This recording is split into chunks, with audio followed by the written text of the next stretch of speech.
Tenemos el gusto de saludar nuevamente a Octavio Enríquez. Octavio es periodista nicaragüense, es miembro de la mesa editorial de Conectas, ha escrito para varios medios de su país, por ejemplo, el sitio web Confidencial. Además, ha colaborado con publicaciones en España, en México, en El Salvador. Ha ganado varios premios de periodismo, como el premio Ortega y Gasset, el premio Rey de España. También ganó el premio de la excelencia de la Asociación Interamericana de Prensa. Octavio, gracias por aceptar esta invitación para que conversemos sobre el panorama político de Nicaragua. No, muchas gracias. Al contrario, el agradecido creo yo que soy yo, pues, y obviamente todo lo que hacemos periodismo contando lo que pasa en Nicaragua, porque cuando ocurre esto, que nos dan una ventana para hablar del tema, es una oportunidad para visibilizar lo que está ocurriendo allá. Entonces, todo lo contrario, el gracias en mayúscula te lo doy yo, a vos y a tu equipo. Bueno, Octavio, antes de iniciar esta conversación, quiero mencionar unos aspectos de contexto. El pasado 10 de enero, Daniel Ortega asumió su cuarto mandato consecutivo en Nicaragua. El País de España titulaba esa noticia como Ortega y Murillo juran un nuevo mandato en soledad en Nicaragua, haciendo mención al rechazo de estas elecciones fraudulentas por parte de la comunidad internacional. Únicamente estuvieron presentes los presidentes de Venezuela, de Cuba y de Honduras. En su discurso de posesión, Ortega pidió borrón y cuenta nueva por las masacres cometidas en las protestas del año 2018, y ese mismo día Estados Unidos y la Unión Europea aplicaron sanciones conjuntas contra funcionarios de este régimen sandinista. Y esta reelección se da en un contexto muy difícil, en un contexto de aislamiento internacional. 39 países, varios sistemas como la Unión Europea, 25 naciones de la OEA desconocen la legitimidad de las elecciones de noviembre pasado. Y es que en estas elecciones pasadas, Ortega y su copresidenta Murillo, Rosario Murillo, se aseguraron de no tener competencia, de no tener oposición, de encarcelar incluso a sus oponentes. Si no estoy mal, hoy en día los presos políticos en Nicaragua suman 170, y a partir de junio del año pasado, de 2021, 7 candidatos presidenciales fueron encarcelados, y así comenzó esta cacería de apresar a 46 líderes opositores. Existe en Nicaragua una compleja crisis de derechos humanos sumada a la corrupción imparable, a la falta de independencia judicial y, por supuesto, una creciente consolidación del poder en manos de Ortega y Murillo. Y quiero, Octavio, comenzar esta conversación preguntándote acerca de la situación de los periodistas, de los defensores de derechos humanos, de activistas. ¿Cuál es su situación hoy en día en Nicaragua? Mira, pues la verdad es que la situación en la que estamos nosotros no se puede disociar para nada de todo el cuadro que has pintado muy bien desde un principio y que tiene que ver con que vivimos en Nicaragua una suerte de grave situación de derechos humanos que se puede resumir en un reinado del terror, ¿sí? Terror sobre todo a que te pueda pasar cualquier cosa, pues me refiero a que puedas quedar encarcelado. Por ejemplo, yo recuerdo los días esos de junio, ¿no? Cuando comenzó esta cacería, en realidad comenzó el 20 de mayo y comenzó con la incursión que hicieron a Confidencial, de las oficinas de Confidencial y de la Fundación Chamorro. Me refiero a la policía y lo que luego vino fue una serie de hechos que al principio uno no encontraba una lógica, algo racional que pudiera explicar. O sea, uno decía, bueno, si Ortega quiere participar en unas elecciones, pues seguramente con el control que tiene en los poderes del Estado, con el control partidario que tiene a nivel de los barrios, con el control de la policía, el ejército, las bandas de paramilitares, va a tener suficientes elementos para, en una batalla obviamente desigual, barrer, pues, en el proceso electoral. Entonces, de repente comenzamos a ver que comenzó a detener a todos los posibles candidatos comenzó a detener a líderes políticos, a líderes empresariales, de tal forma que lo que uno miraba detrás de esto, que se fue armando, ¿no? A medida que él fue deteniendo a la gente, nosotros fuimos pensando para qué quería hacer esto, era precisamente eliminar la competencia electoral. En meses pasados, cuando Sergio Ramírez, por ejemplo, que es perseguido por la publicación de su novela, ¿no? Tongolele no sabía bailar, se reunió con Vargas Llosa en Madrid y decía que incluso para un novelista, hablando de técnicas de novelistas, que para un novelista incluso podría resultar exagerado imaginarse a un dictador metiendo preso a todos los líderes de la oposición. Y eso era lo que precisamente es lo que ocurrió en Nicaragua. Pero también metiendo preso a los líderes cívicos, a los líderes empresariales, lo que Ortega buscaba era intentar que hubiese un silencio en la sociedad nicaragüense. Es decir, lo que yo estoy haciendo es sembrar el miedo para ganar para no tener ninguna posibilidad de perder, pero también para que nadie diga lo que estoy haciendo al mundo, pues que es lo que realmente creo yo le resultó difícil y lo que marcó para mí el fracaso de su política de monólogo oficial. Es también con quién me estoy rodeando después de ese rechazo contundente de la comunidad internacional a esta farsa electoral que fue lo que hubo en noviembre, ¿sí? Ahora, hay gente que todavía a mí me pregunta, ¿pero por qué una farsa? Y bueno, yo te lo explico en 3 ítems que para mí son fundamentales para entender por qué es una farsa.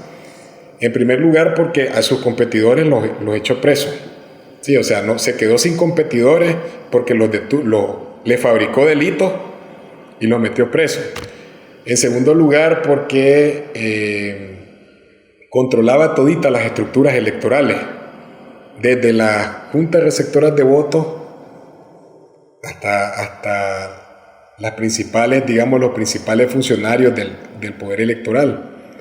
En tercer lugar, porque es impensable que se desarrolle una elección con garantías democráticas cuando la represión mantiene conculcados los principales derechos de los nicaragüenses, como al menos salir a protestar, asomándose a estos hechos violentos, asomándose a este control policial estricto que reina en el país. Y es una bofetada al futuro, pues, o sea, ¿qué futuro se puede ofrecer cuando uno es el autor precisamente de una de las etapas más oscuras que ha vivido Nicaragua, pues? En efecto, en Nicaragua la represión tiene muchas caras, tiene muchas formas.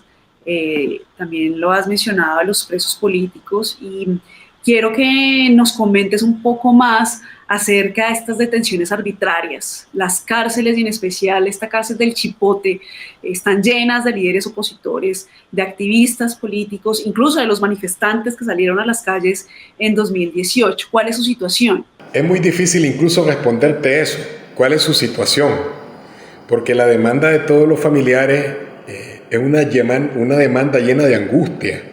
Porque realmente, o sea, cuando ellos le han permitido, que han sido muy pocas veces, ir a visitar a sus presos políticos, los han encontrado bastante deteriorados físicamente. Entonces es muy difícil que yo te pueda responder cuando ellos mismos están llenos de intranquilidad y no tienen información sobre lo que les ocurre a sus familiares allá adentro. Sí se ha podido reconstruir por el mismo testimonio de ellos algunas torturas que están padeciendo, pues, como hay algunos que durante toda la noche les dejan la luz encendida, hay unos que los tienen más aislados que a otros, hay otros que ha ocurrido en el pasado, pues, que mueren sus madres o familiares y no les informan, se dan cuenta mucho tiempo después, porque es un trato de horror, pues, o sea, es un trato completamente de irrespeto a los derechos humanos de las personas que están encarceladas. Ese lugar que vos mencionás es un lugar tenebroso en la historia de Nicaragua y es un lugar que el terror lo ha impuesto el frente con el uso de esa cárcel. Esa cárcel se llama El Chipote. No sé si sabes el origen de la palabra El Chipote. Bueno, el Chipote era el campamento de Sandino en las Segovias, ¿sí? Entonces, eso tiene un nombre, pues, o sea, distinto, pero la gente lo conoce como el Chipote en Managua. Y el Frente lo ha convertido en una... Frente me refiero a Ortega, pues el régimen de Ortega lo ha convertido en una cárcel de tortura, donde los familiares, hasta hace no poco, pues después de 2018, pues hasta hace no mucho, perdón, después de 2018, incluso llegaban a plantarse frente a las puertas del Chipote a preguntar qué pasaba con sus familiares. ¿Y por qué ocurría esto? Ocurría por una sencilla razón. A medida que el Frente y Daniel Ortega y todos sus diputados fueron reformando el marco legal, fueron de cierta forma instaurando un régimen de terror donde las autoridades te podían detener incluso a la medianoche en tu casa. Te llevaban y después nadie se enteraba qué había pasado con vos. O sea, y preguntaban aquí, preguntaban allá, ¿dónde está mi familiar? ¿Qué pasó con él? Vos sabés lo que hace uno, las rondas en los hospitales, las rondas, ¿qué habrá pasado con mi familiar? El régimen mafioso de Ortega es como castigo ejemplarizante, no sé si me explico, para que el resto de la sociedad entienda que con él y con ellos no se pueden meter porque ellos son los que tienen el poder. Sí, o sea, suena feo, pero funciona como una mafia, pues, una mafia en el poder. Tú mencionaste el caso de la desaparición forzada y quiero precisamente preguntarte ahora por eso. Amnistía Internacional denunció el año pasado una nueva táctica empleada por el gobierno de Ortega para reprimir. Y en un informe documentan por lo menos 10 casos de activistas o de personas que ejercían su derecho a la libertad de expresión. ¿Qué ha pasado con estos casos? ¿Estos casos han ido creciendo? ¿Qué nos podrías contar? Es el sistema, o sea, pueden llegar en la medianoche a buscarte a tu casa y después se vuelve toda una angustia para tus familiares porque no saben qué pasó con vos, ¿sí? O sea, después cada quien inicia sus investigaciones, busca las fuentes que sean necesarias para poder saber qué pasó con tu familiar. O sea, en un sistema de Estado de Derecho normal, la manera como esto debería ser es que si te detienen, o sea, hay una acusación inmediata en los tribunales, hay una explicación, fue llevado, o sea, hay todo un proceso. Esos procesos han sido borrados en Nicaragua como ha sido borrado el Estado de Derecho. Vos dijiste de junio, en realidad comenzó a finales de mayo la escala represiva. Como te dije yo, comenzó con la incursión en Confidencial y después vinieron una serie de detenciones entre políticos, líderes cívicos. Ese es un patrón común que se ha repetido. Un patrón común de impunidad, pues donde no importan ya los procedimientos, sino que simplemente te capturan. ¿Sí? Te capturan. Algunas detenciones son como más públicas, pues. Pero hablar de Ortega es casi como volver la vista atrás y darse cuenta tristemente que las dictaduras militares, o sea, no son cosas del pasado, pues, ¿sí? Al menos en América Latina, Ortega es el típico dictador como Maduro, pues, o sea, como el de Cuba, o sea, son terribles, pues.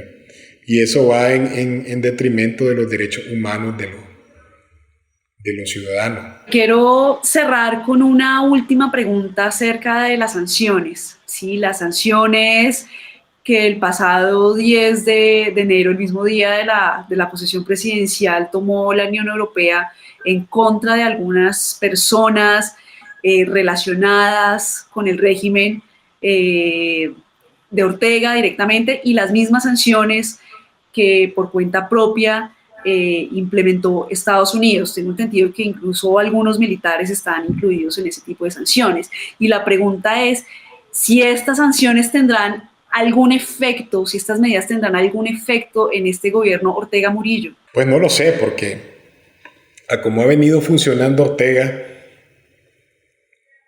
después que le aplican estas sanciones aprieta adentro, o sea,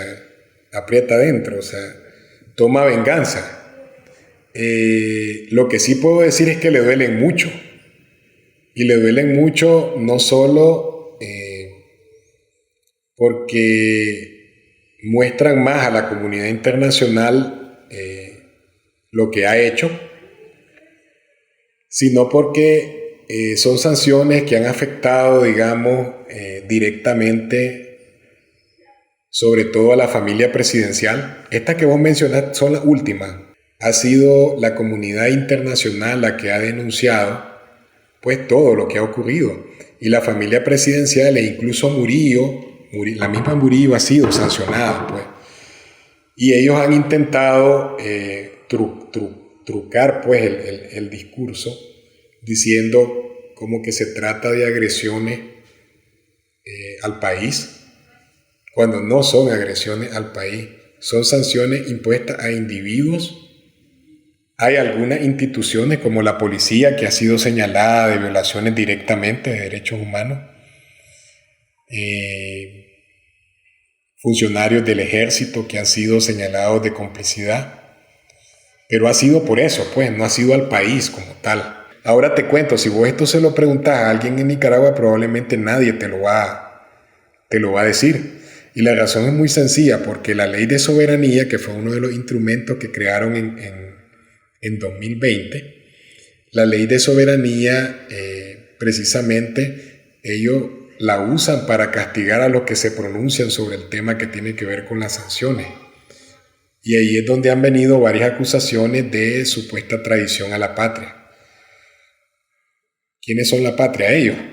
Octavio, muchas gracias por tu tiempo, gracias por esta conversación, por comentarnos cómo está en este momento la situación política en Nicaragua.